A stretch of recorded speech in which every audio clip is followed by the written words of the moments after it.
우리가 지난 시간에 로마서 3장을 통해서 오직 믿음으로 말미암아 의롭게 된다. 위대한 교리를 우리가 살펴보았습니다.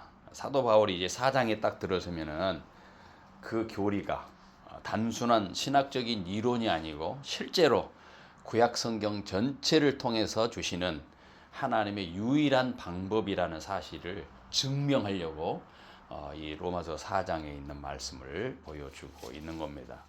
우리 사람들은 끊임없이 자기 자신을 증명하기를 원해요. 그래서 내가 이런 사람이다. 인정받고 싶어요. 사람들이 인정해 주는 거 싫어하는 사람 없죠. 인정받고 싶어 한다는 거죠. 그런데 이 세상은 어떻습니까? 자격을 갖추면 인정을 해줘요. 세상은 어느 자격을 갖춰야 인정해 주는. 그래서 자격증 공부를 하잖아요. 자격증 시험을 보고 그래서 공인중개사, 법무사, 회계사 많잖아요. 자격증. 그러면 그 사람이 그런 자격증을 가졌을 때 그 자격증 때문에 너는 인정을 하겠다. 굉장히 큰 자격증이 시대에 우리가 살아가고 있습니다. 이게 뭐냐? 대접받는 것을 원한단 말이에요. 그 자격에 합당한 대접을 자격을 갖춰야만이 대접을 해주는 세상이다 말이에요. 세상. 그렇지 못하면 그냥 무시해버리는 세상인데, 오늘 사도 바울은 이 기독교 신앙의 가장 파격적인 선언을 하는데, 무슨 선언을 하느냐? 자격을 갖춰서 너희가 의롭게 된 것이 아니고 자격 안 갖춰도 의롭게 된다라는 것을 선언하고 있는 겁니다. 그러니까 결국은 행위로 우리가 의롭게 된 것이 아니고 믿음으로 의롭게 된다라는 것을 역설적으로 표현해 주고 있다는 겁니다. 바울은 이 진리를 증명하기 위해서 유대인들이 가장 존경하는 인물이 있습니다. 유대인들이 제일 존경하는 인물이 있는데 두 사람이죠. 첫째는 아브라함, 두 번째 다윗입니다.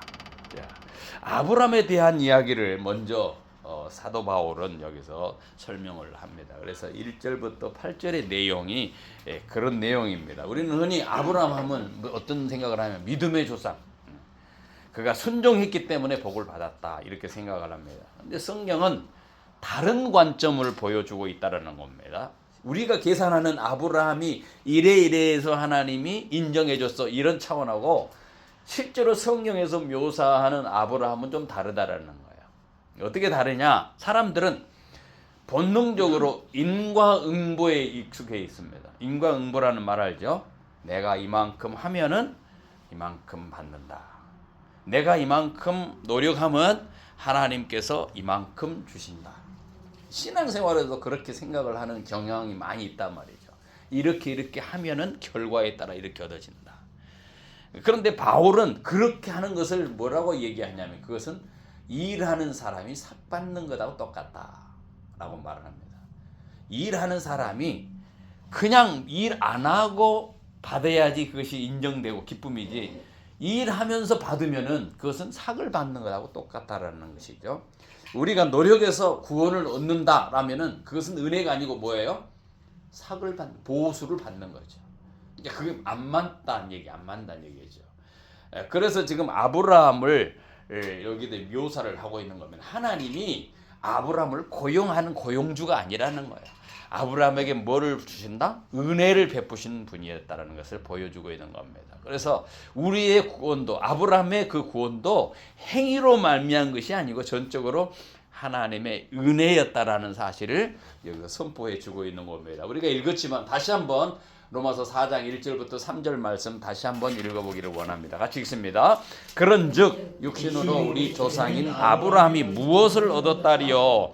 만일 아브라함이 행위로서 의롭다 하심을 받았으면 자랑할 것이 있으려니와 하나님 앞에서는 없느니라. 성경이 무엇을 말하느냐? 아브라함이 하나님을 믿음에 그것이 그에게 의로 여기진 바 되었느니라. 아주 중요한 선언을 하고 있죠. 여기 아브라함이 하나님을 믿음에 의로 여기신 바 되었다. 여기 여겨줬다라는 거예요.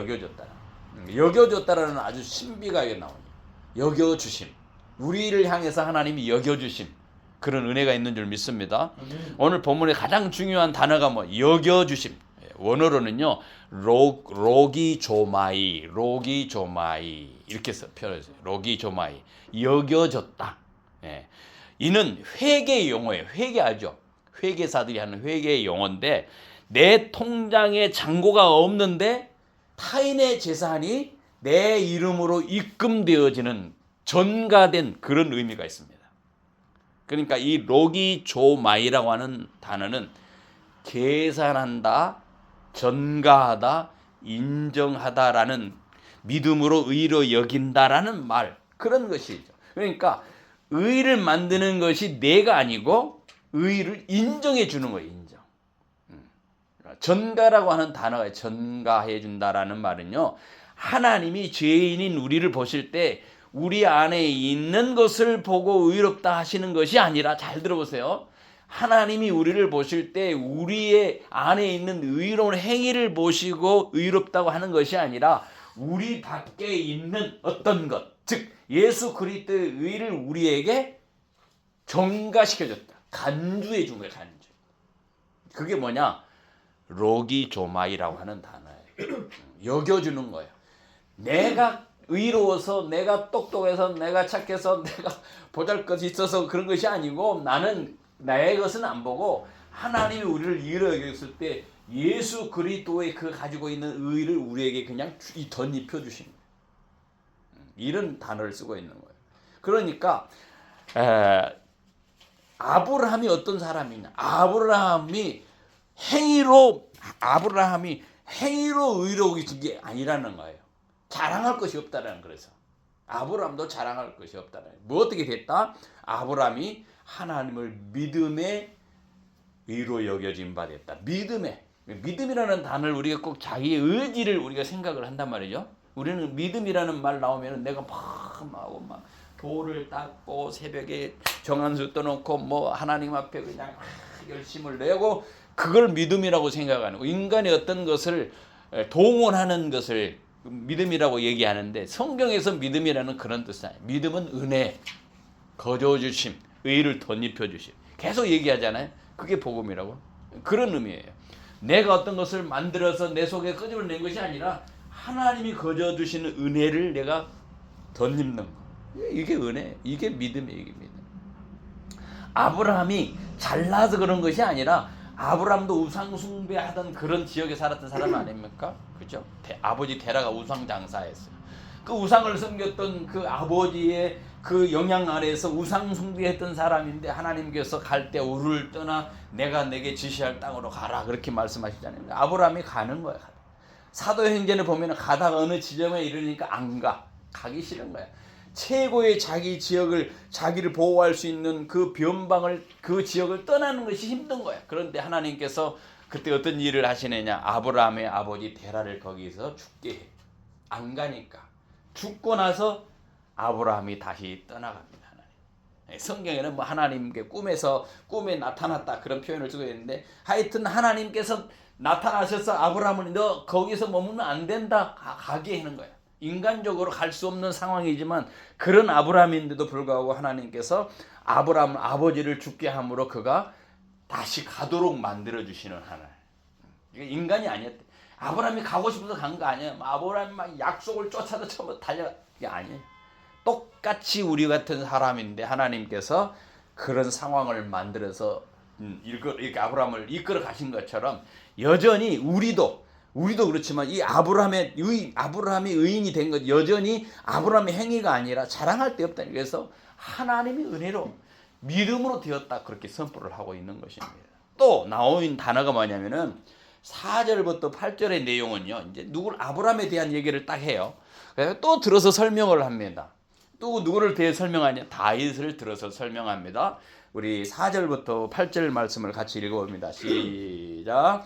일하는 자에게 그 삭이 은혜로 여겨지지 아니하고 보수로 여겨지거니와 일을 아니할지라도 경건하지 아니한 자를 의롭다 하시는 이를 믿는 자에게는 그 믿음을 의로 여기시나니 일한 것이 없이 하나님께 의로 여기심을 받는 사람의 복에 대하여 다윗이 말한 바 불법이 사함을 받고 죄가 가리어짐을 받는 사람들은 복이 있고 주께서 그 죄를 인정하지 아니하심을 사람은 복이 있도다 함과 같으니라. 아주 중요합니다. 다윗을 설명을 합니다.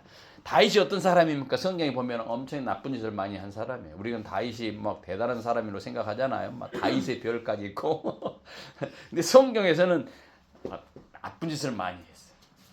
자기의 그 신하에 있는 우리아라고 하는 사람을 전쟁터로 내보내고 그 아내를 자기의 아내로 맞이하는 사람 아닙니까? 가늠한 사람. 그리고 그 우리아를 전쟁터에서 죽게 하고 살인했던 사람 아닙니까? 그렇게 간음과 살인으로 파멸을 했던 그 다윗이 뭐라고 말을 하느냐? 그가 깨달은 복이 무엇이라고 말을 하냐면은 여기서 말을 죄를 가려지고 불법이 사함을 받는 것이 복이 있다 이렇게 말을 하고 있습니다. 바울은 이 다윗의 시편을 딱 통해서 끄집어 가지고 확정을 해주는 거예요. 무슨 말을 하냐면은 8절에 그런 표현을 주께서 그 죄를 인정하지 아니할 사람은 복이 있도다 함과 같으니라. 행복이 뭐냐? 진짜 행복은 뭐냐? 행복은 뭔가를 행하는 것이 있는 것이 아니라 나쁜 짓을 행하는 데 있는 것이 아니라 받아야 할 형벌, 그 받아야 할 그 죄의 책에 대해서 가리워지는 것이 행복이에요. 계산되지 않는 것이 있다. 죄를 계산을 해가지고 형벌을 누리는데 계산을 안 해. 가리워지는 거예요. 성경이 말하는 거예요. 그러니까 그 8절에 주께서 죄를 인정하지 아니한다. 죄가 있는데 야 너 죄인이야 이렇게 꼬집어서 말한 것이 아니고 인정하지 않는다는 거예요. 가리워버린다는 거예요. 계산해 두지 않는다는 거예요. 이게 복 중에 가장 큰 복이라는 거예요. 그래서 8절에 복 중의 복은 죄를 인정하지 아니하는 거예요. 우리가 죄인인데 죄를 인정해. 막 자꾸 하나님이 너 죄인이 막 이렇게 지적질하면은 그건 우리가 엄청난 진노 아래에 있는 것이고 심판의 아래에 있는 것이고 그것은 죄책감 때문에 늘 절망할 수밖에 없는 인생 아니겠습니까? 그런데 하나님이 그렇게 하지 않는다는 거, 안 물은다는 거야. 이게 은혜예요. 안 물은다는 거예요. 죄를 인정하지 않는다는 거야. 죄가 있어. 뻔히 죄가 보여. 그런데 죄가 없다고 인정해 버리는 거야. 죄가 있는 자를 죄가 없는 것으로 인정하는 사람이 복이 있다. 결국은 의로움은 우리가 땀을 흘려가지고 쌓아 올린 그런 탑이 아니라는 거예요. 하나님께서 그리스도의 의를 우리 계좌에 넣어주시는 선언적인 그러한 사건이라는 거예요. 내가 의가 없는데 하나님에 있는 그 계좌에서 그 의를 내 마음속에 내 통장에다 꽂아주니까 나는 그 의를 가지는 사람이 되는 거와 똑같다는 거예요. 어서오세요? 이게 바로 선언적 의라. 이 단어가 내가 변화해서 하나님의 의롭다고 말하는 것이 아니라 내가 변하기 이전에 선언을 한 거예요. 선언. 무슨 말인지 이해가 되죠? 그러니까 의롭게 만들어지는 것이 아니라 의롭다고 여겨주는 거, 의롭다고 간주해 주는 거. 이게 뭐냐? 아까 말해주는 여겨주는 로기조마이라고 하는 단어. 여겨준다는. 우리가 하나님의 여겨주심을 당하는 사람인들 믿으시기 바랍니다. 그래서 의로 여겨졌다는 것은 하나님의 기준에 맞는 상태, 도덕적으로 완전하거나 법적으로 의로움이 인정된 그런 지위로 있는 사람이 아니라 그렇게 지위를 인정해 버리는 거예요. 우리는 그런 존재가 아닌데, 그런 도덕적으로 안전하지 못한데 법적으로 너는 의인이야 이렇게 인정해 주버리는 거예요. 이게 바로 여겨주심이라는 단어입니다. 여겨주심. 로마서 4장 5절에 우리가 아까 읽었습니다만은 로마서 4장 5절에 이렇게 표현하는 거예요. 그것을 어떻게 말을 하느냐면 같이 읽어보면 4장 5절 시작. 일을 하기 할지라도 경건하지 아니한 자를 의롭다 하시는 일을 믿는 자에게는 그의 믿음을 의로 여기시나이다. 무슨 말이냐면 보세요. 경건하지 않은 자를 의롭다고 여겨주신대. 그 무슨 말이에요? 일도 안 해. 행위가 없어. 도덕적으로 깨끗하지 못해. 그럼에도 불구하고 경건하지 아니한다. 그 표현을 경건하지 아니한다라는 표현을 쓰고 있는데 성경이 경건하지 않은 사람에 대한 그 뜻은 무슨 의미냐면 하나님을 무시하는 사람. 하나님에 대해서 무시하고 있는 사람. 그럼에도 불구하고 하나님을 향해서 무시하는 자임에도 불구하고 의롭다고 여겨준다는 거예요. 그러니까 내가 착한 일을 못한 것뿐만 아니라 반대로 하나님을 향해서 거역하고 있음에도 불구하고 그런 자를, 쉽게 말하면 내 행위가 얼마나 잘못되어 있는가를 적극적으로 보여주는 거예요. 소극적으로는 내가 범죄를 안 하고 착한 일을 안 하고 이렇게 있음에도 불구하고 적극적으로는 오히려 하나님을 향해서 막 대적을 하면도 그런 상황임에도 불구하고 하나님은 그를 의롭게 여겨준다. 그 표현을 성경에는 경건하지 아니한 자를 의롭다 하신다. 경건하지 않다는 것은 하나님을 무시하고 그 죄인인데, 하나님을 무시하는 그런 악한 죄인인데, 적극적으로 하나님을 향해서 무시하는 악한 죄인인데 그럼에도 그를 불구하고 그를 의롭다고 여겨주시는 하나님이라는 거예요. 우리는 이해할 수 없지요. 우리는 세상에는 다 음과 인보의 법칙에 살아가잖아요. 나쁜 짓 하면 벌 받아야 되는데, 마땅한데. 성경은 그걸 지금 그렇게 얘기 안 하고 있는 거죠. 아브라함을 들어서 설명하고 다윗을 들어서 설명하고 못된 짓을 했는데 하나님은 그럼에도 불구하고 의로 여겨주시는 그런 일이 있다. 그게 은혜다라는 거죠. 그걸 설명을 하고 있는 겁니다. 이해가 됩니까? 안 가요? 이해가 안 갈 수밖에 없지. 그래서 이게 뭐냐면 우리가 생각하는 계산법하고 하나님의 계산법이 달라요. 우리의 계산은 1 더하기 1은 2가 돼야 돼. 2가 돼야 된대. 그런데 하나님은 1 더하기 1은 2가 아니라 하나님은 은혜야. 은혜. 하나님 은혜의 폭이라고. 우리 계산은 여기에 이렇게 맞아야 되지만 하나님은, 아니 생각해 보세요. 나쁜 짓을 안 한 것뿐만 아니라 하나님을 향해서 대적을 하는데도 하나님은 의롭게 여겨준다는 거예요. 그게 뭐냐? 지금 다윗을 봐라. 아브라함을 보라. 아브라함을 봐라. 못된 짓을 하고 하나님을 향해서 그러한 잘못된 짓을 무시하는 짓을 했다는 거예요. 하나님이 살아계시는데 내가 마치 주인인 것처럼 내 인생을 내가 살아가는 것처럼 하나님을 향해서 무시하고 내가 주인 행세를 함에도 불구하고 그럼에도 의롭게 여겨주신다. 이게 지금 다윗을 통해 설명을 하고 있는 부분입니다. 또 있어요. 세 번째. 오늘 이제 9절부터 12절의 말씀이 세 번째 주는 내용인데 9절부터 11절 같이 읽습니다. 12절 같이 읽습니다. 시작. 그런즉 이 복이 할례자에게냐 혹은 무할례 자에게냐 무릇 우리가 말하기를 아브라함에게는 그 믿음이 의로 여겨졌다 하노라. 그런즉 그것이 어떻게 여겨졌느냐 할례시냐 무할례시냐 할례시가 아니요 무할례시니라.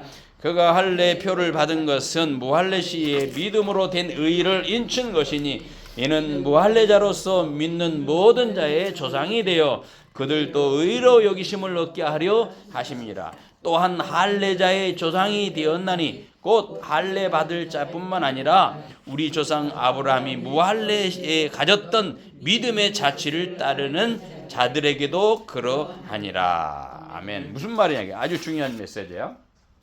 유대인들은요 또 설명을 합니다.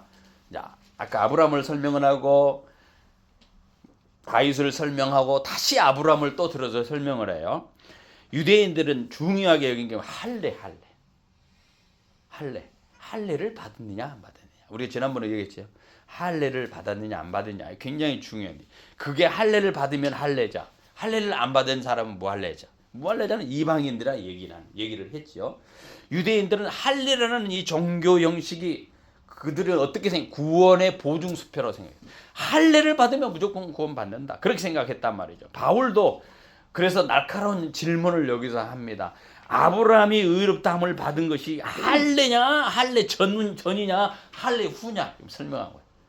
아브라함이 의롭다함을 받은 것이 할례 전이냐, 할례 후냐. 그러면서 설명을 하고 있는 그 시간 논쟁을 하고 있는 거예요. 무슨 시간 논쟁이냐? 아브라함이 우리들이 생각할 때 유대인들이 생각할 때 할례를 받았으니까 아브라함이 의롭다 여김 받은 거 아니냐 이렇게 생각할 수 있단 말이죠. 근데 지금 바울은 오늘 여기 로마서를 통해서 무슨 얘기를 하냐면은 아브라함이 할례를 받은 게 의롭다 여김 받은 것이 할례 전이냐 할례 후냐 그거를 얘기하면서 지금 설명을 해주고 있는 겁니다. 아브라함은 언제 할례를 받았습니까? 할례 전에 받았습니까? 아니 의롭다고 하면 여김을 받은 것이 할례 전입니까? 할례 후입니까? 할례 전이었어요. 무슨 말인지 이해가 안 돼요? 아브라함이 의롭다 여김을 받은 것이 할례 전에 의롭다움을 받았느냐, 아니면 할례를 받고 나서 의롭다움을 받았느냐. 성경을 보니까 할례 받기 전에 의롭다움을 받았어요. 그러니까 유대인들이 생각할 때 할례 받으면 의롭다 여기는 그거 아니라는 거, 그거 아니라는 거예요. 후자라는 거예요. 할례 받고 할례 안 받고 문제가 아니라 할례 이전에 이미 아브라함이 의롭다 여김을 받았다, 그 얘기를 하고 있는 겁니다. 그러니까 아브라함이 의롭다움 인정받은 것은 할례를 받기 전 최소한 14년 전에 이 의롭다 여김을 받았습니다. 창세기 15장 6절 같이 읽어봅니다. 창세기 15장 6절에 뒤로 넘어가서 아브라함의 이야기가 나오는 창세기 15장 6절을 가봅니다. 침을 딱 묻혀가지고 손에다가 딱 넘겨야지. 자, 창세기 15장 6절 찾으셨죠? 네. 자, 15장 6절 찾았으면 같이 한 목소리로 읽어보겠습니다. 시작. 아브라함이 여호와를 믿으니 여호와께서 이를 그의 의로 여기시고. 자, 그렇게 놔두고 또 17장으로 넘어가요. 17장 24절부터 보십시오. 17장 24절부터 27절까지 말씀을 읽어봅니다. 같이 읽습니다. 시작. 아브라함이 그의 표피를 뵌 때는 99세였고 그의 아들 이스마엘이 그의 표피를 뵌 때는 13세였더라. 그날에 아브라함이 그의 아들 이스마엘이 할례를 받았고 그 집의 모든 남자 곧 집에서 태어난 자와 돈으로 이방 사람에게서 사온 자가 다 그와 함께 할례를 받았더라. 야, 아브라함이 몇 세 때? 99세에 할례를 받았어. 이스마엘이 포피를 뵌 때는 13세 때, 아들 13살 때에 아브라함하고 이스마엘하고 할례를 받았다는 거예요. 자, 그렇게 하면서 아브라함이 99세에 할례를 받았는데 언약을 새롭게 확정하면서 그때 할례를 행하라고 지금 말씀하셨어요. 그래서 아브라함이 의롭다함을 받은 이후에 주어진 언약의 표징이 할례인 거예요. 아, 아브라함은 너 의롭다 여김을 받았다라고 하는 것을 확증해 주기 위해서 너 할례를 해라, 이렇게 했단 말이죠.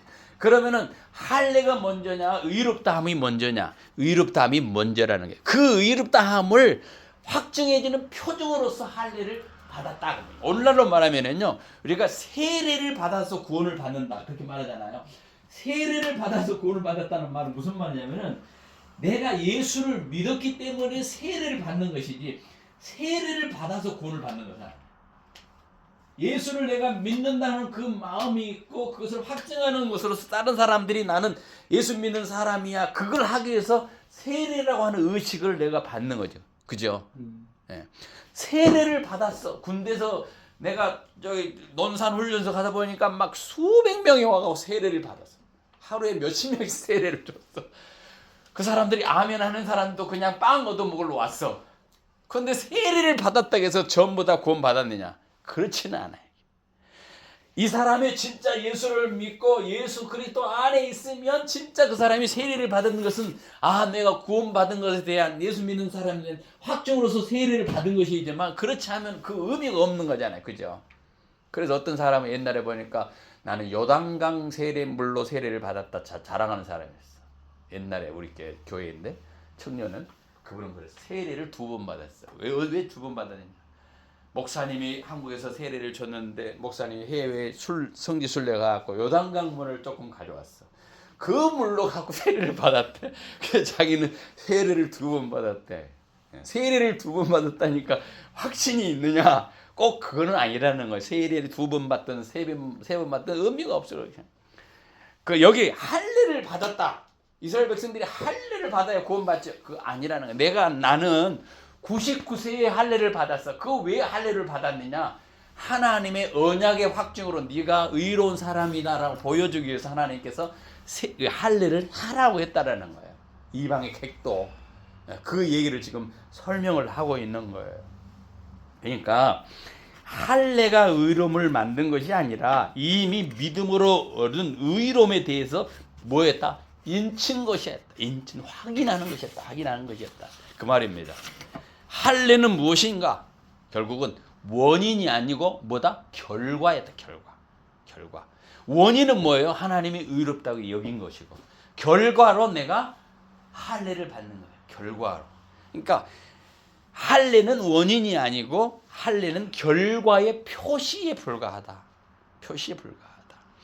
이미 할례는 이미 발생한 믿음의 사건을 확증해 주는 도장이라는 거예요. 내가 하나님을 믿는다. 그것을 확증해 주는 도장으로서 할례를 받는 것이지 의로움을 만드는 수단이 될 수 없다라는 거예요. 할례가.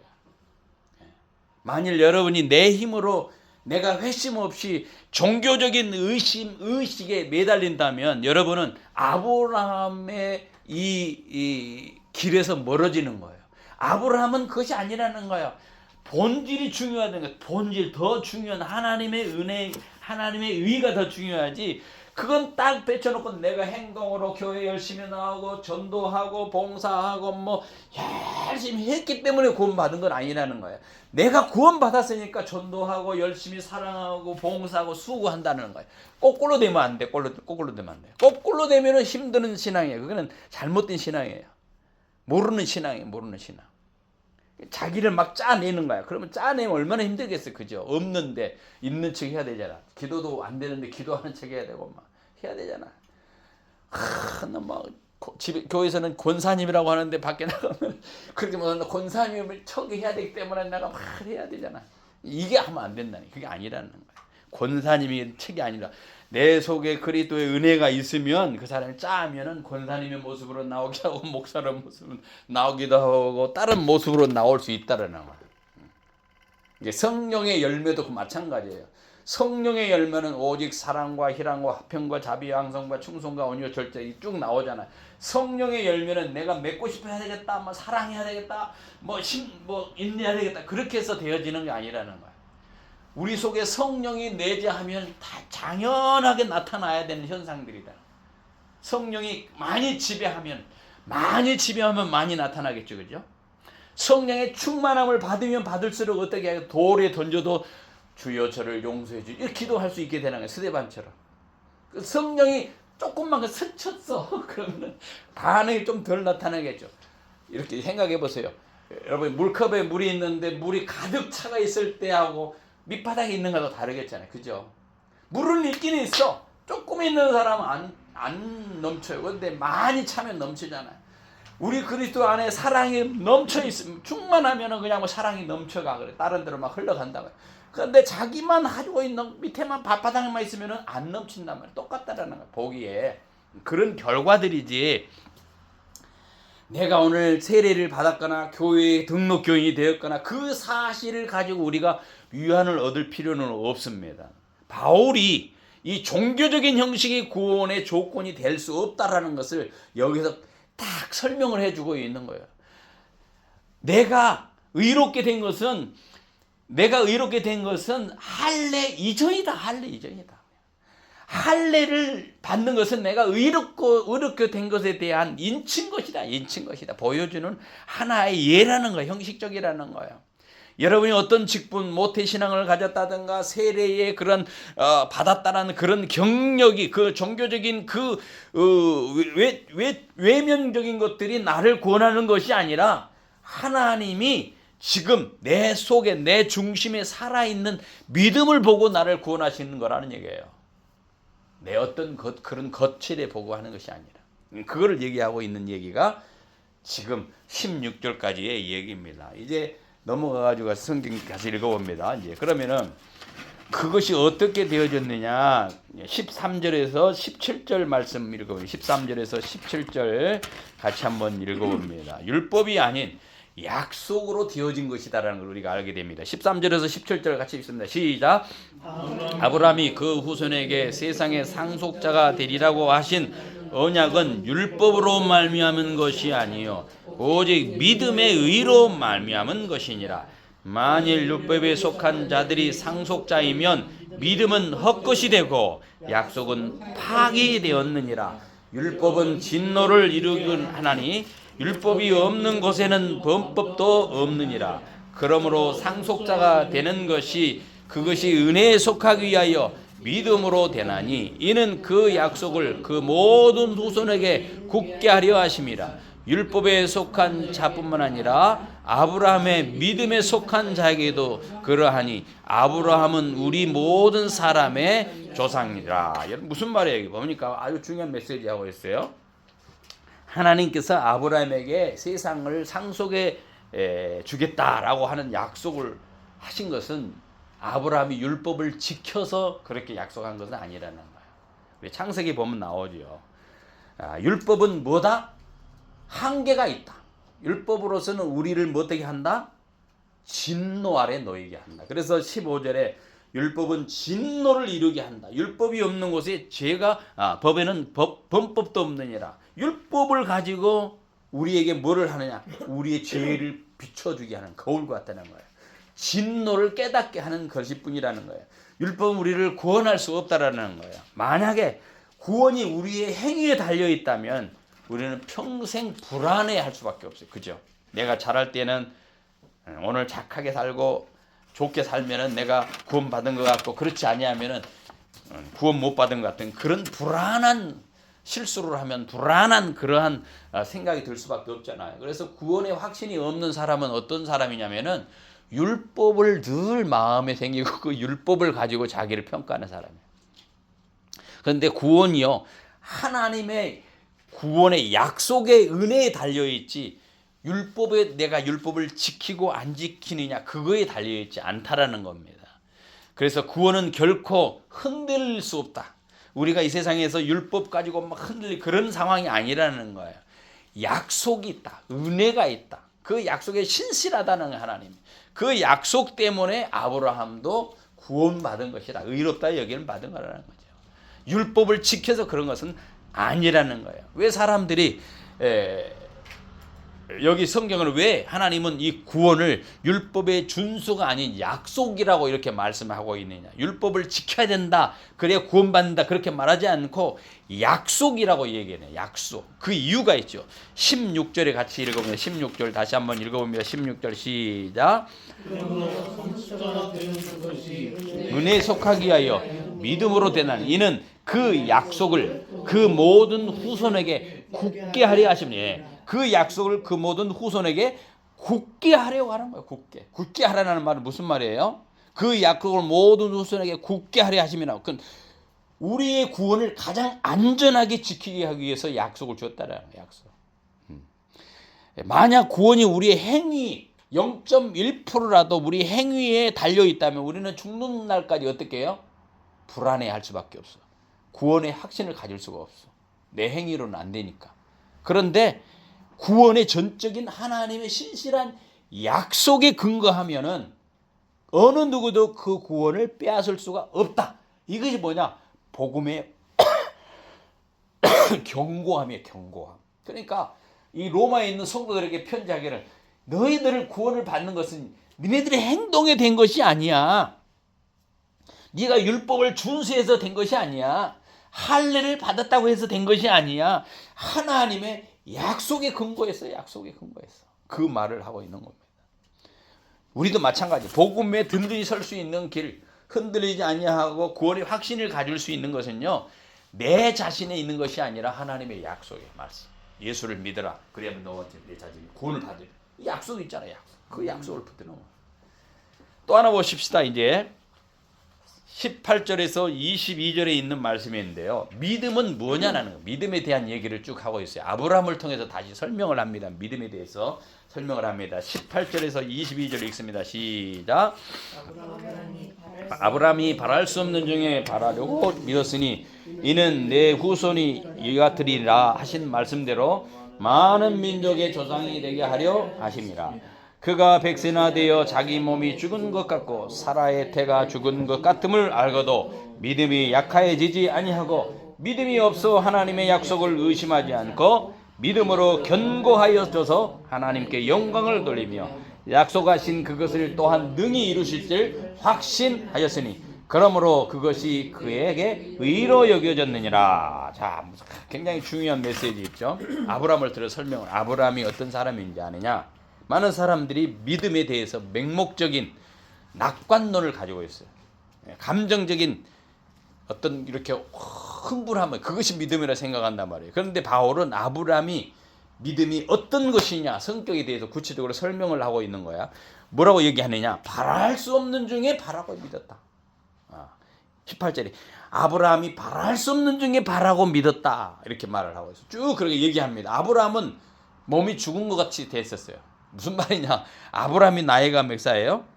100세가 되던 99세, 100세 때 사라의 태도 죽은 상태였어요. 생물학적으로도 아브라함의 아내 사라도 애를 낳을 수 있었다 없었다? 없는 상태, 죽은 상태였단 말이죠. 그 17절에서 19절의 내용이 바로 그럽니다. 창세기 17장 한번 찾아보세요. 창세기 17장에 아브라함에 대한 얘기를 나오는 창세기 17장 17절 19절 끝을 향해 달려가고 있습니다. 자, 같이 있습니다. 창세기 17장 17절 19절 자, 아브라함에 대한 이야기를 하고 있습니다. 시작. 아브라함이 엎드려 웃으며 마음속으로 이르되 100세 된 사람이 어찌 자식을 낳을까? 사라는 90세니 어찌 출산하리요 하고 아브라함이 이에 하나님께 아뢰되 이스마엘이나 하나님 앞에 살기를 원하나이다. 하나님이 이르시되 아니라 내 아내 사레가 내게 아들을 낳으리니 너는 그의 이름을 이삭이라 하라. 그가 너와 내 언약을 세우리니 그의 후손에게 영원한 언약이 되리라. 여기 보니까 아브라함이 바랄 수 없는 중에 믿었다라 하는 그 표현은 의심하지 않았다, 믿음이 강해졌다, 확신했다 그런 의미인데 아브라함이 생각을 해봤어요. 100세 때가 되는 거 아니에요. 100세 때. 사라의 나이가 90세 때 어떻게 애를 낳습니까? 그런데 믿었대. 의심하지 않았다.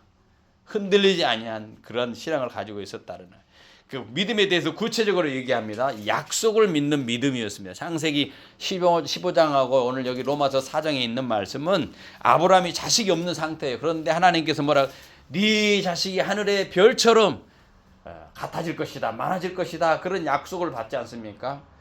현실적으로 불가능해. 아브라함이 애를 못 낳는 그런 상태 아닙니까? 그런데 그 약속 자체를 믿었다라는 거예요. 그의 믿음이 환경이 아니라 뭐에 대해서 하나님의 말씀을 신뢰하는 믿음이었다는 걸 우리가 알게 되죠. 또 있죠. 아브라함은 죽은 것 같은 상황에서도 믿었어요. 로마서 4장 17절에 아까 말했잖아요. 이미 자기 몸이 죽은 것 같음 알았다. 100세 나이 아닙니까? 사라가 80세, 90세 된 나이 아닙니까? 그럼에도 불구하고 믿음이 약해지지 않았다는 거예요. 바울은 그거를 뭐라고 표현했냐? 죽은 자를 살리시며 없는 것을 있게 부르시는 그런 하나님을 누가 믿었다? 아브라함이 믿었다. 없는 것을 있게 하시는 하나님. 죽은 자를 살리시는 것 같이 그런 하나님. 그 하나님을 믿다라는 거예요. 이제 전혀 가능성이 없는 것. 아예 가능성을 보고 하는 것이 아니라 가능성이 없는데 하나님을 보고 믿는 믿음이 아브라함에 있었다. 생각해보세요. 아브라함이 100세 때 사라가 이제 애를 못 낳는 그 상황. 가능성이 있어요, 없어요? 있어요, 없어요? 며느리가 지금 몇 살이라고? 네? 가능성이 있잖아요. 아직은 50세도 애 낳잖아요. 네? 몇 살인데요? 몇 살인데요? 얼굴 보니까 젊은 것 같은데. 하여튼 젊어요. 네. 하여튼 젊은데 우리는 가능성이 없다. 걱정을 해. 아브라함이 생각해. 100세인데 부인도 큰 아이가 많이 먹었는데 애를 낳을 수 있는 몸이 아닌데 그런데 말씀하시니까 믿었다. 상황을 보고 환경을 보고 생각한 것이 아니라 하나님께서 그렇게 하니까 가능성이 아니라 하나님을 보고 믿는 거예요. 하나님 그렇게 알겠습니다. 믿는 거예요. 세 번째 또 있죠. 세 번째 의심하지 않고 하나님께 영광을 돌린 믿음이에요. 4장 20절 로마 4장 20절에 의심하지 않고 오히려 믿음이 견고해지고 하나님께 영광을 돌렸다. 우리는 단순한 생각이 아니라 하나님을 높이는 삶이었어요. 삶이 높이는 삶. 나아가서 로마서 4장 21절에 약속하신 그것을 또한 능히 이루실 줄 확신했다. 무슨 말이에요? 능히 이루실 것에 대한 확신한 믿음. 하나님은 약속하면 반드시 이루신다. 그런 확신. 자, 정리하면 이겁니다. 아브라함의 믿음은 약속을 붙드는 믿음, 불가능한 속에서도 흔들리지 않는 믿음, 하나님께 영광을 돌리는 믿음, 하나님의 능력을 확신하는 그런 믿음을 가진 사람이었다. 우리들은 이 아브라함의 비하에 적용을 해보면 우리는 어떤가? 우리의 믿음은 환경에 너무 요동치고 있지 않은가? 하나님을 보고 믿는 것인가? 다른 것을 보고 믿느냐? 돌이켜볼 이유가 있죠. 아브라함은 가능성을 보고 믿는 것이 아니라 불가능 속에서도 하나님을 신뢰하는 믿음이었다는, 그 말은 현실을 부정했다는 말이 아니라 오히려 하나님이 말씀하신 그 약속을 더 크게 봤다는, 현실보다. 아브라함이 자기 몸에 죽은 것, 나는 이미 죽은 것 같은 그런 상황이에요. 죽은 척 한 게 아니고 실제로 죽은 것 같은 그런 상황이라. 그런데 그걸 본 것이 아니고 그것보다 죽음을 뛰어넘는 높으신 하나님을 먼저 봤다는 거예요. 그것이 아브라함의 큰 믿음의 모습입니다. 그래서 진정한 믿음은 뭐냐? 없는 것을 있는 것처럼 보는 창조주 하나님을 믿는 거예요. 아버지 하나님은 어떻게 했습니까? 말씀으로 없는 것을 있게 하셨죠. 그렇죠? 성경에 창세기부터 그랬잖아요. 빛이 있어라. 말씀으로 했잖아요. 뭐가? 하나님의 말씀이. 하나님 빛이 있으라 그러니까 빛이 있었어요. 바다와 위에 궁창이 나누라. 그러니까 나눠진 거예요. 하늘 궁창, 아래 궁창, 물과 다 나누게 됐잖아요. 하나님께서 말씀하신 대로 그대로 됐어요. 그대로. 그 약속하신 것을 그대로 믿는, 신뢰하는 믿음이 있었단 말이에요. 그래서 그가 그 믿음으로 하나님을 영화롭게 했고, 그가 죽은 자를 살리실 그런 하나님을, 아들을 낳은 이삭을 100세 낳았는데 바치라고 그래. 우리 같으면 100세 낳은 아들을 또 제단에 바치라고요? 이건 있을 수 없습니다. 그런데 어떻게 했습니까? 아브라함은 하나님께서 주셨으니까 하나님이 알아서 하시겠지 했더니 아브라함을 번제단에다 이삭을 어떻게 번제단에 제필라 하니까 하나님께서 살려주셨잖아요. 죽은 자를 살려주시는 하나님, 다 아시는 하나님이에요. 창조주 하나님, 그 신앙에 뿌리 박고 있는 사람이었다라는 것이죠. 자, 그 다음에 이제 사도 바울은 로마에 있는 성도들에게 마지막에 얘기를 합니다. 무슨 얘기를 하느냐? 23절에서 25절로 지금 결론지어서 말씀합니다. 23절 25절 읽습니다. 시작. 그의 의로 여겼다 기록된 것은 아브라함만 위한 것이 아니요 의로 여기심을 받는 우리도 위함이니 곧 예수 우리 주를 죽은 자 가운데서 사신 이를 믿는 자니라. 예수는 우리가 범죄한 것 때문에 내어짐이 되고 또한 우리를 의롭다 하시기 위하여 살아났느니라. 아주 중요한 메시지. 아브라함이 옛날 얘기가 아니라는 거예요. 자, 로마에 있는 성도들에게, 야, 아브라함의 이야기는 옛날 얘기 아니야. 그것을 끝난 것이 아니야. 우리를 향한 메시지가 있다라고 얘기해요. 우리를 향해서. 그래서 아브라함의 이야기는 단순한 위인전이 아니고 24절에 의로 여기심을 받은 우리를 위함이다. 우리를. 의로 여기심을 받은 우리도 위해서 지금 아브라함의 얘기를 한다는 거예요. 그래서 24절에 곧 예수 우리 주를 죽은 자 가운데서 살신 이를 믿는 자니라. 우리가 그런 거 아닙니까? 예수 부활을 믿는 사람들 아닙니까? 그런 자들을 위해서 지금 아브라함의 얘기를 했다라는 거예요. 그래서 아브라함의 그 의롭게 여김 받는 것은 옛날 얘기가 아니라 그 모든 것은 우리에게 속한 것이라는 거예요. 그 우리에게 똑같이 주어진 복이라는 겁니다. 그래서 복음은 정지된 과거의 사건이 아니라는 거예요. 지금 하나님은 옛날의 하나님이 아니라 현재 내게 해당되는 그런 하나님이라는 그 사건이 바로 이 의롭게 된 사건이라는 거예요. 그래서 25절에 예수는 우리가 범죄한 것 때문에 내어짐이 되고 또한 우리를 의롭다 하심 위하여 살아났느라. 그러니까 예수의 죽음은 우리의 뭐 때문에? 죄 때문에 죽으시는 사건이었고, 또 예수의 부활은 우리가 의롭다 하시기 위하여 살아났다. 엄청난 사건, 메시지가 여기 함축되어 있어. 예수님의 죽음과 예수의 부활의 의미가 뭐냐? 예수의 죽음은 내 죄 때문에 죽으셨고, 예수의 부활은 내가 의롭다함을 여길 수 있도록 하는 그 일을 했다라는 거예요. 그 일을. 대속과 승리의 메시지가 있는 것이죠. 그러니까 부활의 주님을 믿는 것은 무엇하고 똑같다? 아브라함과 동일한 의의 계열에 서 있는 사람하고 똑같다라는 거예요. 여러분의 느낌, 여러분의 행위가 중요한 것이 아니라 오직 기록된 이 말씀, 하나님의 신실한 그 약속, 그것이 예수 그리스도에 완성된 그 사역만이 우리를 예수 그리스도 안에서 죽은 자로서 우리의 모든 죄를 용서하시고 예수 그리스도께서 부활하시는 것을 통해서 우리를 의롭다고 여겨주는 견고하게 설 수 있는 그러한 메시지라는 겁니다. 여러분과 제가 그런 사람들이라는 거예요. 이해가 되셨죠? 예. 그래서 사도 바울은 이 로마서 4장에서는 철저하게 의롭게 된 것은 아브라함의 예를 들어서 다윗의 얘기를 들어서 행위가 아니다. 하나님의 약속에 근거한 것이고 하나님이 그렇게 하시겠다는데 왜 안 믿냐 이거예요. 그걸 믿으라는 얘기예요. 오늘 그 메시지는 로마에 있는 성도들에게 뿐만 아니라 여러분과 제게도 주신 메시지인 줄 믿으시기 바랍니다. 같이 기도하겠습니다. 사랑의 하나님 아버지, 오늘도 흔들리는 이 세상 가운데 우리가 살아가고 있습니다. 그 구원은 우리의 실적에 따라서 우리의 행위에 따라서 결정된 것이 아니고 아브라함을 의롭다고 여겨주시는 그 하나님의 동일한 조울로 예수 그리스도를 믿는 우리를 의롭다고 여겨주시는 하나님인 줄 믿습니다. 오늘 우리가 이 말씀을 보면서 환경을 보고 낙심하지 아니하게 하시고 약속을 붙들은 성도들이 되게 해 주시옵소서. 아브라함이 죽은 자를 살리신 하나님을 믿었던 것처럼 우리도 역시 동일하게 하나님, 우리의 삶을 주관하시는 하나님인 줄 믿습니다. 아버지 하나님, 우리 기독교는 인간이 하나님을 위해서 무엇을 하는 종교가 아니고 하나님이 그리스도 안에서 우리를 위해 무엇을 행하는가를 믿는 그러한 종교인 것을 압니다.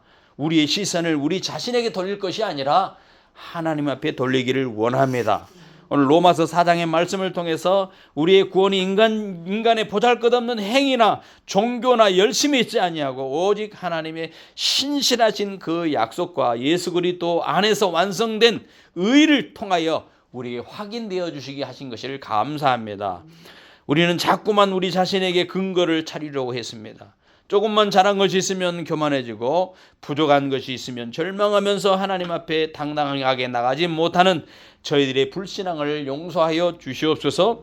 아브라함이 자기 몸에 죽은 것 같음을 알고도 하나님의 약속을 의심하지 않았던 것처럼 우리 또한 흔들리는 감정이 아니라 환경이 아니라 죽은 자를 살리시는 하나님의 말씀을 끝까지 붙들게 해 주시옵소서.